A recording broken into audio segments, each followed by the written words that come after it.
Ассаламу алейкум, Галчин. Вчера, 25 числа, в ходе досмотровых обысковых мероприятий в домовладениях, принадлежащих моим братьям и моему отцу, в отсутствие меня, из моей машины, которой пользуюсь я, были изъяты мои личные вещи. Это зимняя куртка Аляска, пуховик и меховая шапка. Это действительно мои вещи, которыми я пользовался не один год. И пользовался в ночь с 26 на 27 марта текущего года. После митинга, и утро разгона этого митинга, эти вещи были на мне уже. Я понимаю, что эти вещи изымаются для чего. Я не вижу другого, если только для определения или изъятия образцов, волос, оттуда есть какие-то частицы, или же ДНК, или же потожировые пятна, или какие-то выделения. Я понимаю, что я признаю и говорю, что это вещи мои, и никто более этими вещами не пользовался. Но я бы хотел оградить единственно правоохранительные органы, следственные органы, оперативные службы, что эти частицы не могут быть использованы на других предметах в последующем, ибо это будет фальсификация, это будет сфабриковано, и от которого я всегда буду говорить нет. Я бы пришел бы к вам, и рассказал бы все, что я говорил до этого, но я знаю, что становится с теми, которые приходят к вам, и где мои друзья, где мои братья сейчас, Марахоев, Мальсагов, Барах, Чемурзиев, Багаудин, Хаутиев и другие участники митинга, которые даже являлись с Побинной. Они сегодня находятся в заточении, они находятся в местах изоляции, в следственных изоляторах временного содержания. Поэтому я понимаю, что сегодня не время с вами говорить, с вами общаться.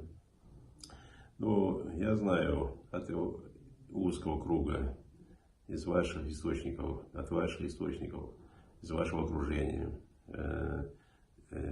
что готовится против меня. Я вас предупреждаю и говорю, что ничего противоправного ни у меня, ни у моих близких, родных, ничего нет. В случае моего задержания, по моим данным, чуть ли не готовится физическое устранение меня. Я просил бы вас потом списывать на то, что я был вооружен, я оказывал сопротивление. Нет. Я вас предупреждаю, что никакого вооружения, никакого сопротивления с моей стороны не будет. Когда вы будете готовы со мной встретиться, на условиях, что я останусь на свободе, я много чего вам расскажу, то же самое, что говорил до этого, ибо моя деятельность была чисто, как президент нашей страны говорил и говорит, общественный контроль. И общественный контроль, то, что мы проводили работу, говорил о той коррупционной власти в Республике Ингушетии. Мы об этом говорили и будем говорить, поэтому миллиардные присвоения, миллиардные хищения, и сегодня гонение нас, преследование нас, и моих братьев, моих товарищей, это ничто иное, дабы прикрыться этой властью, оттянуть время и, выиграть время. Поэтому я просил бы следственные правоохранительные органы все-таки не идти на поводу нашей республиканской власти, не делать эти какие-то ошибочные шаги. Ибо я понимаю, сегодня в большинстве своем с нами занимаются прикомандированные люди из других субъектов. Мы знаем, какая у нас республиканская правоохранительная система. Она вся тоже повязла, она вся тоже слилась с этой властью. Поэтому будьте подальше от всего этого, будьте принципиальны, будьте законопослушными, соблюдение закона. Мы себе не позволяем ничего, того, что запрещает закон, я и мои товарищи.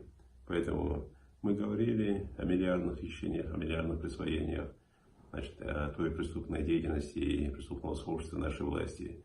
Поэтому общественный контроль еще, как президент России Владимир Владимирович говорил, он не снимал, и поэтому неужели этот общественный контроль, который мы себе, тоже в помощь нашей власти, федеральной власти, то, что мы делали, неужели оно должно быть наказуемо?